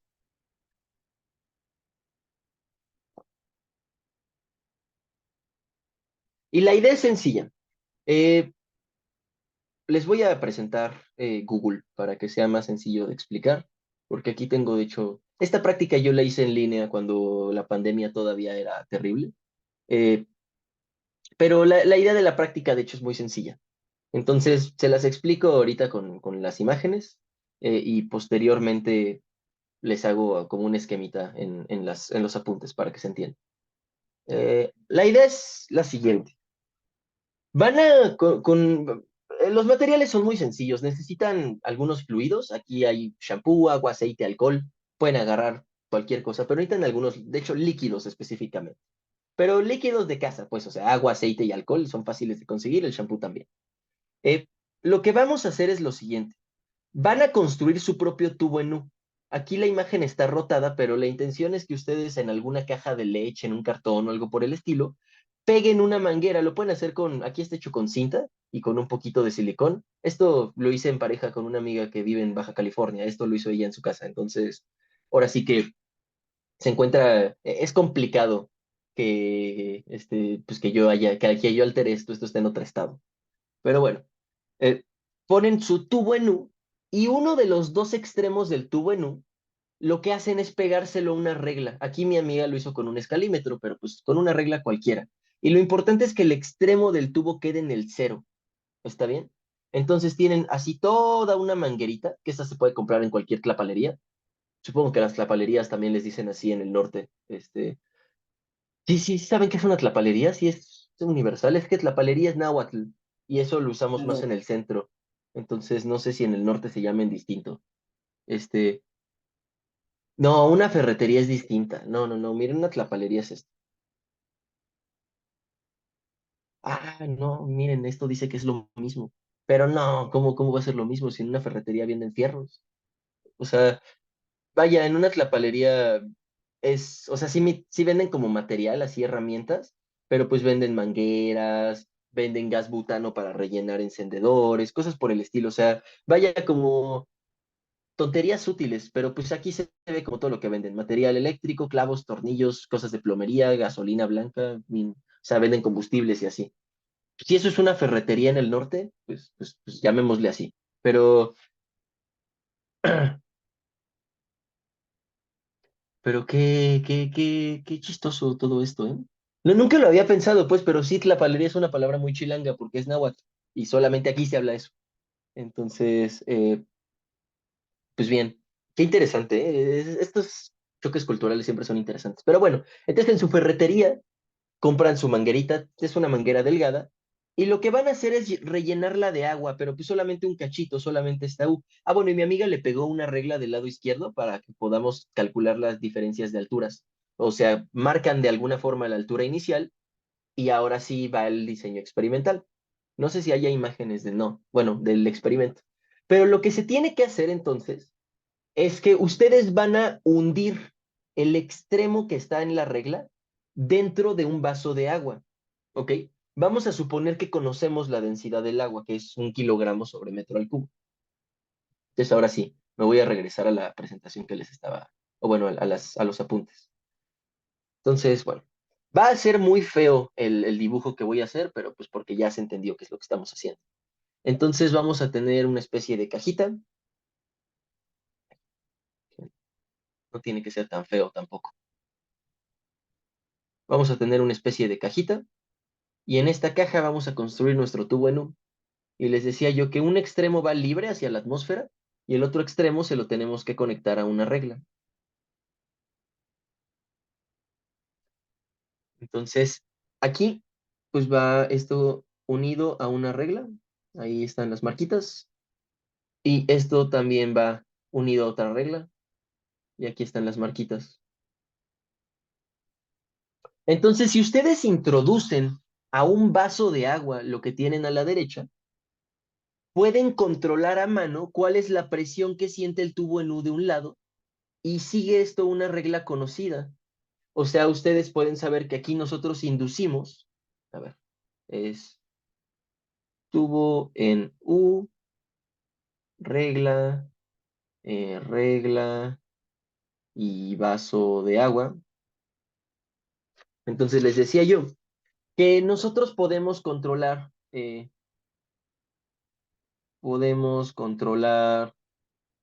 la presión P1, pues P1 va a ser igual a la presión atmosférica P0 más ρGH. Y aquí a la ρ le voy a poner algo que indique que es la ρ del agua. Si quieren le voy a poner un H2O aquí. ρH2O. Ese 2 está horrible.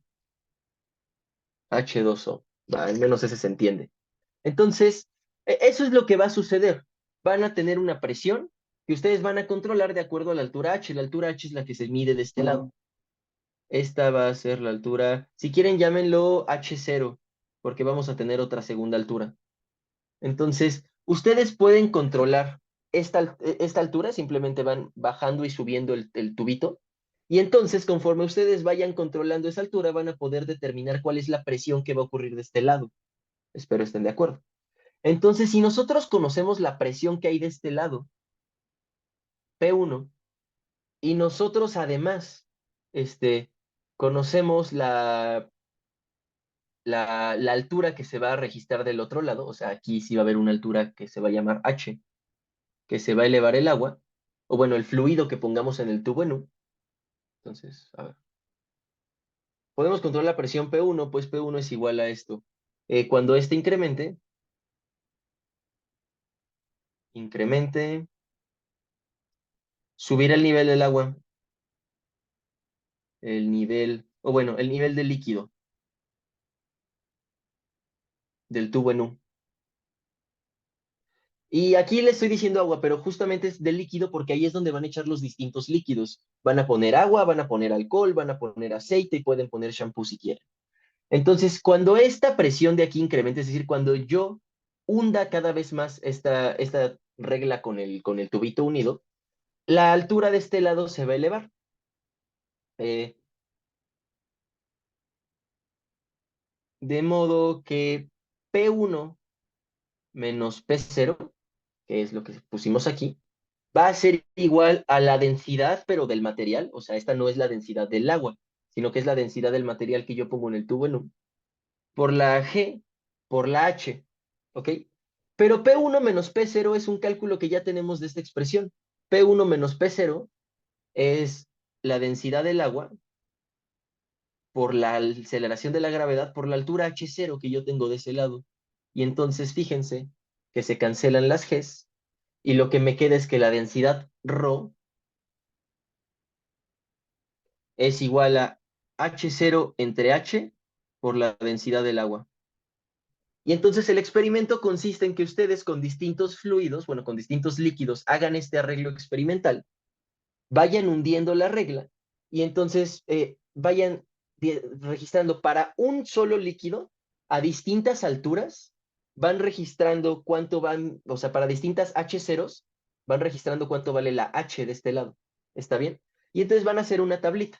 Van a hacer una tablita donde ustedes lo que controlan es H0 y en función de H0 van a obtener H, ¿ok? Y entonces van a tener su tablita de H0 y Hs, y entonces esta expresión la van a poder manipular. No les voy a decir cómo, pero la van a poder manipular de tal manera que le van a poder hacer un ajuste lineal, una línea recta, se la van a poder ajustar y la pendiente va a ser esta densidad, ¿ok? Y entonces ustedes si hacen 10 o 15 mediciones con un solo líquido, o sea, con un solo líquido en el tubo en U, a distintos valores de H0, eso les va a dar una gráfica de Hs que les va a dibujar una línea recta y cuya pendiente va a ser la densidad ρ. Y entonces con eso van a poder calcular la densidad ρ. Eso lo hacen para 2 o 3 líquidos distintos y ya ese es el experimento completo. Entonces, sí, sí, por supuesto. Bueno, aquí, vaya, esto no es obligatorio. O sea, las entregas obligatorias son las que les pone el azar. Esto solo es para que ustedes complementen sus entrenamientos. Entonces, este es un experimento completo porque involucra un análisis teórico que, bueno, yo ya les hice el favor de completarlo. Este, y una vez que uno complete el análisis teórico, el resto es tomar muchas mediciones, 15 por cada líquido, hacer los ajustes de las rectas y obtener las densidades. Entonces, vaya, sí, eh, creo que ¿puedo alterar qué pantalla comparto? No, no puedo alterar. Sí tiene que ser así, a mano volver a compartir otra. Pero bueno, el punto es que después de que ustedes hagan esas mediciones, les van a quedar unas tablitas de este estilo. Eh, aquí, bueno, aquí le llamé delta H y H a las alturas en vez de H y H. Pero hacen esto. Ustedes controlan esta primera altura y entonces la segunda altura les va a dar un valor. Fíjense, tengan mucho cuidado que cuando ustedes calculen H, la de la notación que usé en las notas, es decir, la altura que se eleva el fluido en el tubo en U, tengan mucho cuidado porque del otro lado disminuye. O sea, pues, eh, si de un lado incrementa un valor H, del otro lado disminuye el mismo valor H. Entonces, realmente el fluido se desplaza un poco como pues vaya, ustedes solamente ven la mitad de un desplazamiento. A eso voy. Acuérdense que el delta H, bueno, esta diferencia de alturas, se tiene que calcular entre lo que está más arriba de un fluido y lo que está más abajo del otro extremo. O sea, regreso al dibujo. ¿Entiendan? La H se tiene que calcular entre extremo y extremo de la agüita, pues así, de aquí a acá. Entonces, si ustedes hacen este arreglo, el arreglo aquí, y el fluido tiene un nivel original acá, y después se eleva hasta acá, esto solo es la mitad de H, porque la otra mitad, acuérdense que si este cacho se eleva un medio de H, el que estaba del otro lado, pues tiene que descender un medio de H por conservación de la masa. ¿Está bien? Y entonces la altura completa va a ser el doble. Entonces tengan mucho cuidado, no solamente vayan a medir la mitad, tienen que multiplicarla por dos. ¿Sí? No se les vaya a ir ese detalle. Entonces, pues bueno, esto ya, pues ustedes tendrán que ser duchos en sus arreglos experimentales. ¿Alguien tiene alguna duda con este experimento de tarea? Y se ve que sí es una aplicación directa de lo que desarrollamos el día de hoy. A mí me quedó una duda en la parte teórica. ¿P1 exactamente en dónde está? ¿O qué, cuál es la presión que Ah, estás calculando? ¿En qué punto? aquí, o sea, en el vaso de agua, este es P1, Ah, ok. ¿sí? O sea, P1 es la presión, como este dentro del vaso de agua, a una profundidad H0, tal cual se calcula como la pusimos aquí arriba. O sea, o bueno, como la tenía yo desde hasta acá arriba, ¿no? O sea, es la presión atmosférica, P1 es la presión atmosférica, más la presión debido a la profundidad. ¿Sí está bien?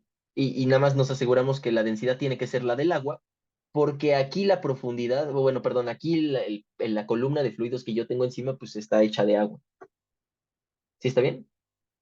Ok. Va. ¿Alguna otra pregunta?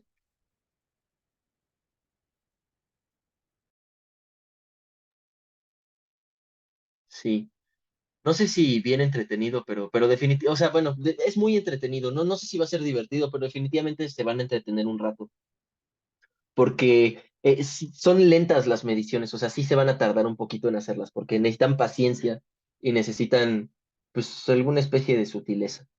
Eh, y bueno, nada más les iba a terminar de mostrar, hacen esto, y entonces les digo que les quedan estas líneas rectas. Y si estos son experimentos que hicimos en casa nosotros, pues, o sea, estos no son datos cuchareados, son datos obtenidos experimentalmente en casa. Se nota claramente que sí hay una tendencia lineal, o sea, sí hay una sola densidad, no estoy inventando locuras. Y justo la pendiente de esta cosa les va a dar la densidad. Entonces, pues van a tener distintas pendientes y en función de esas distintas pendientes les van a dar densidades diferentes. Y bueno, aquí se ve que sí estoy propagando incertidumbres porque mis puntitos se ven como navecitas de Star Wars. Entonces, ustedes pues van a tener que hacer más o menos lo mismo. Con eso concluyo el día de hoy. Creo que fue bastante productiva la sesión. Ya estamos hablando de fluidos ahora sí en serio, ¿no? O sea, hicimos una cuentita larga, bueno, una cuentota larga para llegar a la ecuación esta de equilibrio que le llamé principio de Pascal. Y de ahí ya estamos sacando resultados más familiares que ustedes seguramente sí han escuchado antes. Apenas vi el primer barómetro, que es el tubo en U. Mañana, bueno, no mañana, sino la siguiente sesión, el próximo miércoles, vamos a ver un segundo barómetro, que es el experimento de Torricelli, que ese sí sirve para calcular presión atmosférica. Es el experimento más simple, pero vamos a decir por ahora el único que vamos a tener para hallar presión atmosférica directamente. Y entonces, si ya tengo un manómetro, que es el tubo en U, y un barómetro que mide la presión atmosférica, ya puedo yo calcular presión absoluta en cualquier punto de la Tierra, que es algo importante para los experimentales. Una vez que concluyamos eso, vamos a hablar del principio de Arquímedes, este, y ya teniendo el principio de Arquímedes, pues todo lo demás de esta parte de hidrostática van a ser problemas. O sea, ya no va a haber más teoría. La teoría, pues es lo que ya vimos. La teoría es muy corta, eh, porque más bien lo grueso de la teoría es lo que nunca se ve, o sea, son las cuentotototas. Más bien la teoría usualmente pues, se la suelen escupir así de golpe. Y es muy complicado de deducir cuando parten de las ecuaciones que se ven en los libros, pero si nos atrevemos a ser un poquito, vaya, si somos un poquito más valientes y no nos molesta que nos aparezcan estos doritos, pues entonces la hidrostática se vuelve muy, muy fácil de entender. ¿Ok? Pues por eso uso este enfoque, porque aunque en la Olimpiada no les pidamos que entiendan qué es el cálculo de varias variables y no les pedimos que hagamos integrales múltiples ni nada, si nosotros comprendemos qué significan esas cosas, sacarle la física se vuelve 1000 veces más fácil. Entonces, pues bien. Eh, Ay, estoy diciendo estas cosas porque yo estoy señalando, pero se me olvida que ya no les estoy compartiendo pantalla. Pero bueno, con estas cosas me refiero a los gradientes. O sea, si ya no nos molesta que aparezcan los doritos, se vuelven muy fáciles las cuentas. Entonces, pues bueno. ¿Alguien tiene alguna pregunta antes de tener la grabación?